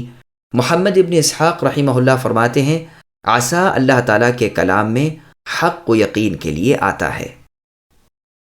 أجعلتم سقاية الحاج وعمارة المسجد الحرام كمن آمن بالله واليوم الآخر وجاهد في سبيل الله لا يستوون عند الله والله لا يهدي القوم الظالمين الذين آمنوا وهاجروا وجاهدوا في سبيل الله بأموالهم وأنفسهم أعظم درجة عند الله وَأُولَئِكَ هُمُ الْفَائِزُونَ يُبَشِّرُهُمْ رَبُّهُمْ بِرَحْمَةٍ مِّنْهُ وَرِضْوَانٍ وَجَنَّاتٍ لَهُمْ فِيهَا نَعِيمٌ مُّقِيمٌ خَالِدِينَ فِيهَا أَبَدًا إِنَّ اللَّهَ عِندَهُ أَجْرٌ عَظِيمٌ۔ کیا تم نے اے مشرکو حاجیوں کو پانی دینا اور مسجد حرام کی خدمت کرنا اس کے برابر کر دیا ہے جو اللہ تعالیٰ پر اور آخرت کے دن پر ایمان لائے اور اللہ کی راہ میں جہاد کرے؟ یہ اللہ تعالیٰ کے نزدیک برابر کے نہیں ہیں۔ اللہ تعالیٰ بے انصافوں کو راہ نہیں دکھاتے ہیں۔ جو لوگ ایمان لائے، ہجرت کی اللہ کی راہ میں اور اپنے مال اور اپنی جان سے جہاد کیا، وہ اللہ تعالیٰ کے ہاں بہت بڑے مرتبے والے ہیں، اور یہی لوگ مراد پانے والے ہیں۔ انہیں ان کے رب خوشخبری دیتے ہیں اپنی رحمت کی اور رضامندی کی، اور جنتوں کی ان کے لیے وہاں دوامی نعمتیں ہیں، وہاں یہ ہمیشہ رہنے والے ہیں۔ اللہ تعالیٰ کے پاس یقیناً بہت بڑے ثواب ہیں۔ سامعین، اب ان آیتوں کی تفسیر سماعت کیجیے۔ ایمان کے بغیر نیک اعمال بے فائدہ ہیں۔ ابن عباس رضی اللہ عنہما فرماتے ہیں کہ کافروں کا قول تھا کہ بیت اللہ شریف کی خدمت اور حاجیوں کے پانی پلانے کی سعادت بہتر ہے ایمان اور جہاد سے۔ ہم چونکہ یہ دونوں خدمتیں انجام دے رہے ہیں، اس لیے ہم سے بہتر کوئی نہیں۔ اللہ تعالیٰ نے ان کا فخر و غرور اور حق سے تکبر اور منہ پھیرنا بیان فرمایا کہ میری آیتوں کی تمہارے سامنے تلاوت ہوتے ہوئے تم اس سے بے پرواہی سے منہ موڑ کر اپنی کتھا میں مشغول رہتے ہو، بس تمہارا گمان بے جا، تمہارا غرور غلط، تمہارا فخر نامناسب ہے۔ یوں بھی اللہ تعالیٰ کے ساتھ کا ایمان اور اللہ کی راہ کا جہاد بڑی چیز ہے، لیکن تمہارے مقابلے میں تو وہ اور بھی بڑی چیز ہے، کیونکہ تمہاری تو کوئی نیکی بھی ہو اسے شرک کا گھن کھا جاتا ہے۔ بس اللہ تعالیٰ فرماتے ہیں کہ یہ دونوں گروہ یعنی مسلمانوں کا اور کافروں کا برابر کے بھی نہیں۔ یہ تو اپنے تئیں اللہ کے گھر کو آباد کرنے والا کہتے تھے، اللہ تعالیٰ نے ان کا نام ظالم رکھا، اللہ تعالیٰ کے گھر کی ان کی خدمت بیکار کر دی۔ کہتے ہیں کہ عباس رضی اللہ عنہ نے اپنی قید کے زمانے میں کہا تھا کہ تم اگر اسلام و جہاد میں تھے تو ہم بھی اللہ تعالیٰ کے گھر کی خدمت اور حاجیوں کو آرام پہنچانے میں تھے۔ اس پر یہ آیت اتری کہ شرک کے وقت کی نیکی بیکار ہے۔ صحابہ کرام رضی اللہ عنہم نے ان پر جب لے دے شروع کی تو عباس رضی اللہ عنہ نے کہا تھا کہ ہم مسجد حرام کے متولی تھے، ہم غلاموں کو آزاد کرتے تھے، ہم بیت اللہ شریف کو غلاف چڑھاتے تھے، ہم حاجیوں کو پانی پلاتے تھے۔ اس پر یہ آیت اتری۔ یہ سب روایتیں تفسیر ابن جریر طبری میں ہیں۔ نیز مروی ہے کہ یہ گفتگو عباس اور علی رضی اللہ عنہما میں ہوئی تھی۔ مروی ہے کہ طلحہ بن شیبہ، عباس بن عبد المطلب، علی بن ابی طالب رضی اللہ عنہم بیٹھے بیٹھے اپنی بزرگیاں بیان کرنے لگے۔ طلحہ نے کہا، میں بیت اللہ کا کنجی بردار ہوں، میں اگر چاہوں وہاں رات گزار سکتا ہوں۔ عباس رضی اللہ عنہ نے کہا، میں زمزم کا پانی پلانے والا ہوں اور اس کا نگہبان ہوں، اگر چاہوں مسجد میں ساری رات رہ سکتا ہوں۔ علی رضی اللہ عنہ نے کہا، میں نہیں جانتا کہ تم دونوں صاحب کیا کہہ رہے ہو، میں نے لوگوں سے 6 ماہ پہلے قبلے کی طرف نماز پڑھی ہے، میں مجاہد ہوں۔ اس پر یہ آیت اتری۔ عباس رضی اللہ عنہ نے اپنا ڈر ظاہر کیا کہ کہیں میں چاہے زمزم کے پانی کے عہدے سے نہ ہٹا دیا جاؤں، تو رسول اللہ نے فرمایا، نہیں، تم اپنے اس منصب پر قائم رہو، تمہارے لیے اس میں بھلائی ہے۔ یہ روایت تفسیر عبد الرزاق نیز ابن جریر طبری کی ہے۔ اس آیت کی تفسیر میں ایک مرفوع حدیث وارد ہوئی ہے جس کا ذکر بھی یہاں ضروری ہے۔ چنانچہ نعمان بن بشیر رضی اللہ عنہ کہتے ہیں کہ ایک شخص نے کہا، اسلام کے بعد اگر میں کوئی عمل نہ کروں تو مجھے پرواہ نہیں بجز اس کے کہ میں حاجیوں کو پانی پلاؤں۔ دوسرے نے اسی طرح مسجد حرام کی آبادی کو کہا، تیسرے نے اسی طرح اللہ کی راہ کے جہاد کو کہا۔ عمر رضی اللہ عنہ نے انہیں ڈانٹ دیا اور فرمایا، ممبر رسول صلی اللہ علیہ وسلم کے پاس آوازیں بلند نہ کرو، یہ واقعہ جمعے کے دن کا ہے۔ جمعے کے بعد ہم سب رسول اللہ صلی اللہ علیہ وسلم کے پاس حاضر ہوئے اور رسول اللہ سے پوچھا تو اللہ تعالیٰ نے یہ آیت نازل فرمائی۔ یہ روایت بھی مسند احمد نیز تفسیر ابن جریر طبری کی ہے، اور صحیح مسلم اور مسند احمد کی روایت میں یوں ہے کہ عمر رضی اللہ نے وعدہ کیا تھا کہ نماز جمعہ کے بعد میں رسول اللہ سے جا کر یہ بات دریافت کر لیتا ہوں، جس پر یہی آیت اتری۔ يا أيها الذين آمنوا لا تتخذوا آباءكم وإخوانكم أولياء إن استحبوا الكفر على الإيمان ومن يتولهم منكم فأولئك هم الظالمون قل إن كان آباؤكم وأبناؤكم وإخوانكم وأزواجكم وعشيرتكم وأموال اقترفتموها وتجارة تخشون كسادها ومساكن ترضونها أحب إليكم من الله ورسوله وجهاد في سبيله فتربصوا حتى يأتي الله بأمره والله لا يهدي القوم الفاسقين۔ اے ایمان والو، تم دوست نہ بناؤ اپنے باپوں کو اور اپنے بھائیوں کو اگر وہ کفر کو اسلام سے زیادہ عزیز رکھیں۔ تم میں سے جو بھی ان سے محبت رکھے وہ پورا گنہگار ظالم ہے۔ اے نبی کہہ دیجئے کہ اگر تمہارے باپ اور تمہارے لڑکے اور تمہارے بھائی اور تمہاری بیویاں اور تمہارے کنبے قبیلے اور تمہارے کمائے ہوئے مال اور وہ تجارت جس کی کمی سے تم ڈرتے ہو اور وہ حویلیاں جنہیں تم پسند کرتے ہو، اگر یہ سب تمہیں اللہ تعالیٰ سے اور اللہ کے رسول سے اور اللہ کی راہ کے جہاد سے بھی زیادہ عزیز ہیں تو تم اللہ تعالیٰ کے حکم سے عذاب کے آنے کا انتظار کرو، اور اللہ تعالیٰ فاسقوں کو ہدایت نہیں کرتے۔ سامعین، اب ان آیتوں کی تفسیر سماعت کیجیے۔ ترک موالات و مودت کا حکم۔ اللہ تعالیٰ کا کافروں سے ترک موالات کا حکم دیتے ہیں، ان کی دوستیوں سے روکتے ہیں، گو وہ ماں باپ ہوں، بہن بھائی ہوں، بشرط یہ کہ وہ کفر کو اسلام پر پسند کریں۔ اور سورہ مجادلہ کی آیت نمبر 22 میں ہے، لا تجدوا قوم یؤمنون باللہ الآیہ، یعنی اے نبی، اللہ پر اور قیامت پر ایمان لانے والوں کو آپ ہرگز اللہ تعالیٰ اور رسول اللہ کے دشمنوں سے دوستیاں کرنے والا نہیں پائیں گے، گو وہ ان کے باپ ہوں یا بیٹے ہوں یا بھائی ہوں یا رشتہ دار ہوں۔ یہی لوگ ہیں جن کے دلوں میں ایمان لکھ دیا ہے اور اپنی خاص رحمت سے ان کی تائید فرمائی ہے، انہیں نہروں والی جنت میں پہنچائیں گے۔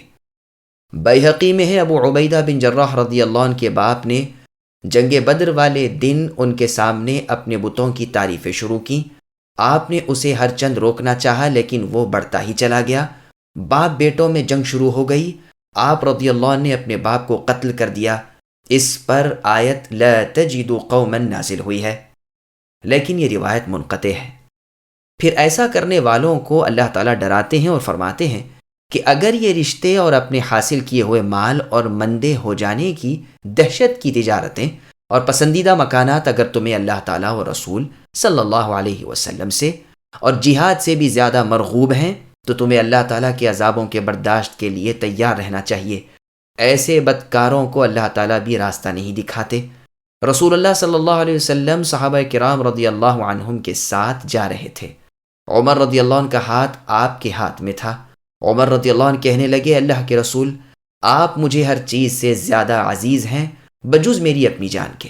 رسول اللہ نے فرمایا، اس اللہ کی قسم جس کے ہاتھ میں میری جان ہے، تم میں سے کوئی مؤمن نہ ہوگا جب تک کہ وہ مجھے اپنی جان سے بھی زیادہ عزیز نہ رکھے۔ عمر رضی اللہ عنہ نے فرمایا، اللہ کی قسم اب آپ کی محبت مجھے اپنی جان سے بھی زیادہ ہے۔ رسول اللہ نے فرمایا، اب اے عمر تم مؤمن ہو گئے۔ صحیح بخاری، مسلم، مسند ابی عوانہ، مسند احمد میں حدیث ہے، رسول اللہ صلی اللہ علیہ وسلم نے فرمایا ہے، اس کی قسم جس کے ہاتھ میں میری جان ہے کہ تم میں سے کوئی ایماندار نہ ہوگا جب تک کہ میں اسے اس کے ماں باپ سے، اولاد سے اور دنیا کے کل لوگوں سے زیادہ عزیز نہ ہو جاؤں۔ اے اللہ ہم تمام مسلمانوں کو حقیقی معنوں میں پورا ایمان والا بنا دیجیے اور ایمان کے ان تمام عملی اور اعتقادی اور لسانی تقاضوں کو پورا کرنے کی توفیق عنایت فرمائیے جس کی بنیاد پر آپ کے ہاں ایمان قابل قبول ٹھہرتا ہے، اور ان تمام گناہوں سے اور برائی کی باتوں سے ہم کو بچا لیجیے جن سے ایمان کم ہوتا ہے یا ختم ہو کر رہ جاتا ہے۔ لقد نصركم الله في مواطن كثيرة ويوم حنين إذ أعجبتكم كثرتكم فلم تغن عنكم شيئا وضاقت عليكم الأرض بما رحبت ثم وليتم مدبرين ثم أنزل الله سكينته على رسوله وعلى المؤمنين وأنزل جنودا لم تروها وعذب الذين كفروا وذلك جزاء الكافرين ثم يتوب الله من بعد ذلك على من يشاء والله غفور رحيم۔ یقیناً اللہ تعالیٰ نے بہت سے میدانوں میں تمہیں اے مسلمانوں فتح دی ہے، اور حنین کی لڑائی والے دن بھی جب کہ تمہیں اپنی کثرت پر ناز ہونے لگا تھا، لیکن اللہ نے تمہیں کوئی فائدہ نہ دیا بلکہ زمین باوجود اپنی کشادگی کے تم پر تنگ ہو گئی، پھر تم پیٹھ پھیر کر مڑ گئے۔ پھر اللہ تعالیٰ نے اپنی طرف سے تسکین اپنے نبی پر اور مؤمنوں پر اتار دی اور اپنے لشکر بھیجے جنہیں تم دیکھ نہیں رہے تھے، اور کافروں کو پوری سزا دی۔ ان کفار کا یہی بدلہ تھا۔ پھر اس کے بعد بھی جس پر چاہے اللہ تعالیٰ اپنی رحمت کی توجہ فرمائیں گے۔ اللہ تعالیٰ ہیں ہی بخشش و مہربانی کرنے والے۔ سامعین، اب ان آیتوں کی تفصیل سماعت کیجیے۔ جنگ حنین کا تذکرہ اور نصرت الہی کا بیان۔ مجاہد رحمہ اللہ کہتے ہیں، براءت کی یہ پہلی آیت ہے جس میں اللہ تعالیٰ اپنا بہت بڑا احسان مؤمنوں پر ذکر فرما رہے ہیں کہ اللہ نے اپنے نبی محمد صلی اللہ علیہ وسلم کے ساتھیوں کی آپ امداد فرمائی، انہیں دشمنوں پر غالب کر دیا، اور ایک جگہ نہیں ہر جگہ اللہ کی مدد شامل حال رہی۔ اسی وجہ سے فتح و ظفر نے کبھی ہم رکابی نہ چھوڑی۔ یہ صرف تائید الہی تھی، نہ کہ مال و اسباب اور ہتھیار کی فراوانی اور نہ تعداد کی زیادتی۔ یاد کر لو حنین والے دن ذرا تمہیں اپنی تعداد کی کثرت پر ناز ہو گیا تھا تو کیا حال ہوا، پیٹھ دکھا کر بھاگ نکلے۔ معدود چند ہی پیغمبر اسلام محمد صلی اللہ علیہ وسلم کے ساتھ ٹھہر گئے۔ اسی وقت اللہ تعالیٰ کی مدد نازل ہوئی۔ اللہ نے دلوں میں تسکین ڈال دی، یہ اس لیے کہ تمہیں معلوم ہو جائے کہ مدد اسی رب کی طرف سے ہے۔ اللہ کی مدد سے چھوٹی چھوٹی جماعتوں نے بڑے بڑے گروہ کے منہ پھیر دیے ہیں۔ اللہ تعالیٰ کی امداد صابروں کے ساتھ ہوتی ہے۔ یہ واقعہ ہم قریب تفصیل وار بیان کریں گے انشاءاللہ تعالی۔ مسند احمد کی حدیث میں ہے، رسول اللہ نے فرمایا، بہترین ساتھی 4 ہیں، اور بہترین چھوٹا لشکر 400 کا ہے، اور بہترین بڑا لشکر 4000 کا ہے، اور 12,000 کی تعداد تو اپنی کمی کے باعث کبھی مغلوب نہیں ہو سکتی۔ یہ حدیث ابو داؤد اور ترمذی میں بھی ہے، اور امام ترمذی اسے حسن غریب بتلاتے ہیں۔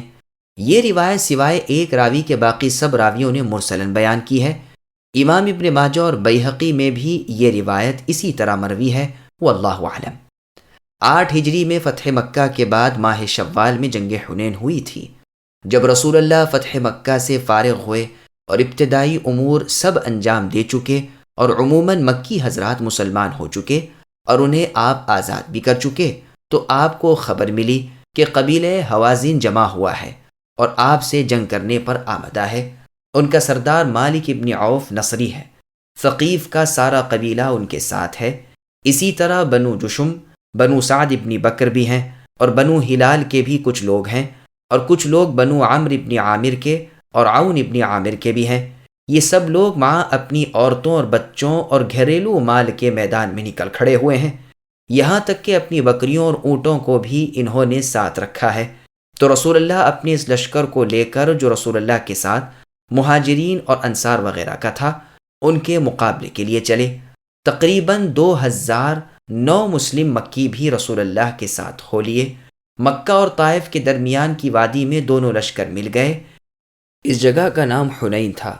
صبح سویرے منہ اندھیرے قبیلہ حوازن جو کمین گاہ میں چھپے ہوئے تھے، انہوں نے بے خبری میں مسلمانوں پر اچانک حملہ کر دیا۔ بے پناہ تیر اندازی کرتے ہوئے آگے بڑھے اور تلواریں چلانی شروع کر دیں، یہاں تک مسلمانوں میں دفعتاً ابتری پھیل گئی اور یہ منہ پھیر کر بھاگ کھڑے ہوئے، لیکن رسول اللہ صلی اللہ علیہ وسلم ان کی طرف بڑھے۔ رسول اللہ صلی اللہ علیہ وسلم اس وقت سفید خچر پر سوار تھے۔ عباس رضی اللہ عنہ آپ کے جانور کی دائیں جانب سے نکیل تھامے ہوئے تھے، اور ابو سفیان ابن الحارث ابن عبد المطلب رضی اللہ عنہ بائیں طرف سے نکیل پکڑے ہوئے تھے۔ جانور کی تیزی کو یہ لوگ روک رہے تھے۔ رسول اللہ بآواز بلند اپنے تئیں پہنچوا رہے تھے، مسلمانوں کو واپسی کا حکم فرما رہے تھے، اور ندا کرتے جاتے تھے کہ اللہ تعالیٰ کے بندو، کہاں چلے، میری طرف آؤ، میں اللہ کا سچا رسول ہوں، میں نبی ہوں، جھوٹا نہیں ہوں، میں اولاد عبد المطلب میں سے ہوں۔ رسول اللہ کے ساتھ اس وقت صرف 80 یا 100 کے قریب صحابہ رہ گئے تھے۔ ابو بکر، عمر، عباس، علی، فضل بن عباس، ابو سفیان ابن الحارث، ایمن ابن ام ایمن، اسامہ بن زید رضی اللہ عنہم وغیرہ آپ کے ساتھ ہی تھے۔ پھر رسول اللہ نے اپنے چچا عباس رضی اللہ عنہ کو، جو بہت بلند آواز والے تھے، حکم دیا کہ درخت کے نیچے بیعت کرنے والے میرے صحابیوں کو آواز دیجئے کہ وہ نہ بھاگیں۔ پس رسول اللہ صلی اللہ علیہ وسلم نے یہ کہہ کر کہ اے ببول کے درخت تلے بیعت کرنے والو، اے سورہ بقرہ کے حاملو، پس یہ آواز ان کے کانوں میں پہنچی تھی کہ انہوں نے ہر طرف سے لبیک لبیک کہنا شروع کیا کہ ہم حاضر ہیں، ہم حاضر ہیں، اور آواز کی جانب لپک پڑے، اور اسی وقت لوٹ کر رسول اللہ کے آس پاس آ کر کھڑے ہو گئے، یہاں تک کہ اگر کسی کا اونٹ اڑ گیا تو اس نے اپنی ذرہ پہن لی، اونٹ پر سے کود گیا اور پیدل رسول اللہ صلی اللہ علیہ وسلم کی خدمت میں حاضر ہو گیا۔ جب کچھ جماعت رسول اللہ کے ارد گرد جمع ہو گئی، رسول اللہ نے اللہ تعالیٰ سے دعا مانگنی شروع کی کہ باری تعالیٰ، جو وعدہ آپ نے میرے ساتھ کیا ہے اسے پورا فرمائیے۔ پھر رسول اللہ نے زمین سے مٹی کی ایک مٹھی بھر لی اور اسے کافروں کی طرف پھینکا، جس سے ان کی آنکھیں اور ان کا منہ بھر گیا، وہ لڑائی کے قابل نہ رہے۔ ادھر مسلمانوں نے ان پر دھاوا بول دیا، ان کے قدم اکھڑ گئے، بھاگ نکلے۔ مسلمانوں نے ان کا پیچھا کیا اور مسلمانوں کی باقی فوج رسول اللہ کے پاس پہنچی۔ اتنی دیر میں تو انہوں نے ان کفار کو قید کر کے رسول اللہ کے سامنے ڈھیر کر دیا۔ مسند احمد میں ہے، ابو عبد الرحمن فہری رضی اللہ عنہ، جن کا نام یزید ابن اسید ہے یا یزید ابن انیس ہے اور کرز بھی کہا گیا ہے، فرماتے ہیں کہ میں اس معرکے میں رسول اللہ صلی اللہ علیہ وسلم کے ساتھ تھا۔ دن سخت گرمی والا تھا۔ دوپہر کو ہم درختوں کے سائے کے تلے ٹھہر گئے۔ سورج ڈھلنے کے بعد میں نے اپنے ہتھیار لگا لیے اور اپنے گھوڑے پر سوار ہو کر رسول اللہ کے خیمے میں پہنچا۔ سلام کے بعد میں نے کہا، اے اللہ کے رسول، ہوائیں ٹھنڈی ہو گئی ہیں۔ رسول اللہ نے فرمایا، ہاں ٹھیک ہے۔ پھر آپ نے بلال رضی اللہ عنہ کو آواز دی۔ اس وقت بلال رضی اللہ عنہ ایک درخت کے سائے میں تھے۔ رسول اللہ کی آواز سنتے ہی پرندے کی طرح گویا اڑ کر لبیک و سعدیک وانا فداؤک کہتے ہوئے حاضر ہوئے۔ یعنی میں حاضر ہوں اور آپ پر فدا ہو جاؤں۔ رسول اللہ نے فرمایا میری سواری کسو۔ اسی وقت انہوں نے زین نکالی جس کے دونوں پلے کھجور کی رسی کے تھے، جس میں کوئی فخر و غرور کی چیز نہ تھی۔ جب کس چکے تو رسول اللہ سوار ہوئے، ہم نے صف بندی کر لی۔ شام اور رات اسی طرح گزری، پھر دونوں لشکروں کی مٹ بھیڑ ہو گئی تو مسلمان بھاگ کھڑے ہوئے، جیسے قرآن نے ذکر فرمایا ہے۔ رسول اللہ نے آواز دی کہ اے اللہ کے بندو، میں اللہ تعالیٰ کا بندہ اور رسول ہوں۔ اے مہاجرین، میں اللہ تعالیٰ کا بندہ اور اللہ کا رسول ہوں۔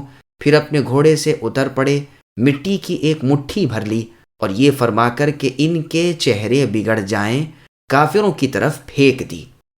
اسی سے اللہ تعالیٰ نے انہیں شکست دے دی۔ ان مشرکوں کا بیان ہے کہ ہم میں سے ایک بھی ایسا نہ تھا جس کی آنکھوں اور منہ میں یہ مٹی نہ آئی ہو۔ اس وقت ہمیں ایسا معلوم ہونے لگا کہ گویا زمین و آسمان کے درمیان لوہا کسی لوہے کی تشت پر بج رہا ہے۔ ایک روایت میں ہے کہ بھاگے ہوئے مسلمان جب 100 رسول اللہ صلی اللہ علیہ وسلم کے پاس واپس پہنچ گئے، آپ نے اسی وقت حملے کا حکم دے دیا۔ اول تو منادی انصار کی تھی، پھر خزرج ہی پر رہ گئی۔ یہ قبیلہ لڑائی کے وقت بڑا ہی صابر تھا۔ رسول اللہ نے اپنی سواری پر سے میدان جنگ کا نظارہ دیکھا اور فرمایا اب لڑائی گرما گرمی سے ہو رہی ہے۔ اس میں ہے کہ اللہ تعالیٰ نے جس کافر کو چاہا قتل کرا دیا، جسے چاہا قید کرا دیا، اور ان کے مال اور اولادیں اپنے نبی محمد صلی اللہ علیہ وسلم کو فیء میں دلا دیں۔ یہ روایت مسلم، مسند احمد، عبد الرزاق وغیرہ کی ہے۔ برا بن عازب رضی اللہ عنہ سے کسی نے کہا کہ اے ابو عمارہ، کیا آپ لوگ رسول اللہ کے پاس سے حنین والے دن بھاگ نکلے تھے، یعنی جنگ میں؟ آپ رضی اللہ عنہ نے فرمایا لیکن رسول اللہ صلی اللہ علیہ وسلم کا قدم پیچھے نہ ہٹا تھا۔ بات یہ ہے کہ قبیلہ حوازن کے لوگ تیر اندازی کے فن کے استاد تھے۔ اللہ کے فضل سے ہم نے انہیں پہلے ہی حملے میں شکست دے دی، لیکن جب لوگ مال غنیمت پر جھک پڑے تو ان کفار و مشرکین بنو حوازن کے ماہر تیر اندازوں نے موقع دیکھ کر پھر جو قادرانہ اندازی کے ساتھ تیروں کی بارش برسائی تو یہاں یعنی مسلمانوں میں بھگدڑ مچ گئی۔ سبحان اللہ، رسول اللہ صلی اللہ علیہ وسلم کی کامل شجاعت اور پوری بہادری کا یہ موقع تھا۔ لشکر بھاگ نکلا ہے۔ اس وقت رسول اللہ کسی تیز سواری پر نہیں جو بھاگنے دوڑنے میں کام آئے، بلکہ خچر پر سوار ہیں اور مشرکوں کی طرف بڑھ رہے ہیں، اور اپنے تئیں چھپاتے نہیں بلکہ اپنا نام اپنی زبان سے پکار پکار کر بتلا رہے ہیں کہ نہ پہچاننے والے بھی پہچان لیں۔ یہ روایت بخاری، مسلم، نیز سنن ترمذی کی ہے۔ خیال فرمائیے کہ کس قدر ذات واحد پر اللہ کے رسول صلی اللہ علیہ وسلم کا توکل اور اعتماد و بھروسہ ہے، اور کتنا کامل یقین رسول اللہ کو اللہ تعالیٰ کی مدد پر ہے۔ جانتے ہیں کہ اللہ تعالیٰ امر رسالت کو پورا کر کے ہی رہیں گے اور آپ کے دین کو دنیا کے اور دینوں پر غالب کر کے ہی رہیں گے۔ فصلوات اللہ وسلامہ علیہ ابدا ابدا۔ اب اللہ تعالیٰ اپنے نبی محمد صلی اللہ علیہ وسلم پر اور مسلمانوں کے اوپر سکینت نازل فرماتے ہیں اور اپنے فرشتوں کا لشکر بھیجتے ہیں جنہیں کوئی نہ دیکھتا تھا۔ ایک مشرک کا بیان ہے کہ حنین والے دن جب ہم مسلمانوں سے لڑنے لگے، ایک بکری کا دودھ نکالا جائے اتنی دیر بھی ہم نے انہیں اپنے سامنے جمنے نہیں دیا، فوراً بھاگ کھڑے ہوئے اور ہم نے ان کا تعاقب شروع کیا، یہاں تک کہ ہمیں ایک شخص سفید خچر پر سوار نظر پڑے۔ ہم نے دیکھا کہ خوبصورت نورانی سفید چہرے والے کچھ لوگ ان کے ارد گرد ہیں۔ ان کی زبان سے نکلا کہ تمہارے چہرے بگڑ جائیں، واپس لوٹ جاؤ۔ بس یہ کہنا تھا کہ ہمیں شکست ہو گئی، یہاں تک کہ مسلمان ہمارے کندھوں پر سوار ہو گئے، یعنی ہمیں مغلوب کر دیا، قتل کیا اور قید و بند کی سزا میں ہم گرفتار کیے گئے۔ ابن مسعود رضی اللہ عنہ فرماتے ہیں میں بھی اس لشکر میں تھا، رسول اللہ کے ساتھ صرف 80 مہاجر و انصار رہ گئے تھے۔ ہم نے پیٹھ نہیں دکھائی تھی، ہم پر اللہ تعالیٰ نے اطمینان و سکون نازل فرما دیا تھا۔ رسول اللہ اپنے سفید خچر پر سوار دشمنوں کی طرف بڑھ رہے تھے۔ جانور نے ٹھوکر کھائی، رسول اللہ زین پر سے نیچے کی طرف جھک گئے۔ میں نے آواز دی کہ رسول اللہ اونچے ہو جائیے، اللہ تعالیٰ آپ کو اونچا ہی رکھے۔ رسول اللہ نے فرمایا ایک مٹھی مٹی کی تو بھر دو۔ میں نے بھر دی۔ رسول اللہ نے کافروں کی طرف پھینکی جس سے ان کی آنکھیں بھر گئیں۔ پھر فرمایا مہاجر و انصار کہاں ہیں؟ میں نے کہا یہی ہیں۔ فرمایا انہیں آواز دو۔ میرا آواز دینا تھا کہ وہ تلواریں تولے ہوئے لپک لپک کر آ گئے۔ اب تو مشرکین کی کچھ نہ چلی اور وہ یعنی مشرکین بھاگ کھڑے ہوئے۔ یہ روایت مسند احمد نیز مسند بزار مستدرک حاکم وغیرہ کی ہے۔ صحیح مسلم میں ہے، رسول اللہ صلی اللہ علیہ وسلم فرماتے ہیں مجھے رعب سے مدد دی گئی ہے، مجھے جامع کلمات دیے گئے ہیں۔ الغرض کفار کو اللہ تعالیٰ نے یہ سزا دی اور یہ ان کے کفر کا بدلہ تھا۔ باقی حوازن پر اللہ تعالیٰ نے مہربانی کی، انہیں توبہ نصیب ہوئی، مسلمان ہو کر خدمت اقدس صلی اللہ علیہ وسلم میں حاضر ہوئے۔ اس وقت رسول اللہ فتح مندی کے ساتھ لوٹتے ہوئے مکہ مکرمہ کے قریب جعرانہ نامی علاقے کے پاس پہنچ چکے تھے۔ جنگ کو 20 دن کے قریب گزر چکے تھے، اسی لیے رسول اللہ نے فرمایا کہ اب تم 2 چیزوں میں سے ایک پسند کر لو، یا تو قیدی یا مال۔ انہوں نے قیدیوں کا واپس لینا پسند کیا۔ ان قیدیوں کی چھوٹوں بڑوں کی، مرد عورت کی، بالغ نابالغ کی تعداد 6000 تھی۔ آپ صلی اللہ علیہ وسلم نے یہ سب انہیں لوٹا دیے۔ ان کا مال بطور غنیمت کے مسلمانوں میں تقسیم ہوا، اور 9 مسلم جو مکے کے آزاد کردہ تھے انہیں بھی رسول اللہ نے اس مال میں سے دیا کہ ان کے دل اسلام کی طرف پورے مائل ہو جائیں۔ ان میں سے ایک ایک کو 100 اونٹ عطا فرمائے۔ مالک ابن عوف نصری کو بھی رسول اللہ نے 100 اونٹ دیے اور اس کو اس کی قوم کا سردار بنا دیا جیسے کہ وہ تھا۔ اسی کی تعریف میں اس نے اپنے مشہور قصیدے میں کہا ہے کہ میں نے تو محمد صلی اللہ علیہ وسلم جیسا نہ کسی اور کو دیکھا نہ سنا، دینے میں اور بخشش و عطا کرنے میں اور قصوروں سے درگزر کرنے میں دنیا میں اللہ کے رسول جیسا کوئی نہیں۔ آپ کل قیامت کے دن ہونے والے تمام امور سے مطلع فرماتے رہتے ہیں۔ یہی نہیں، شجاعت اور بہادری میں بھی آپ بے مثل ہیں۔ میدان جنگ میں گر جاتے ہوئے شیر کی طرح رسول اللہ دشمنوں کی طرف بڑھتے ہیں۔ فصلی اللہ علیہ وعلی آلہ وصحبہ وسلم تسلیما کثیرا۔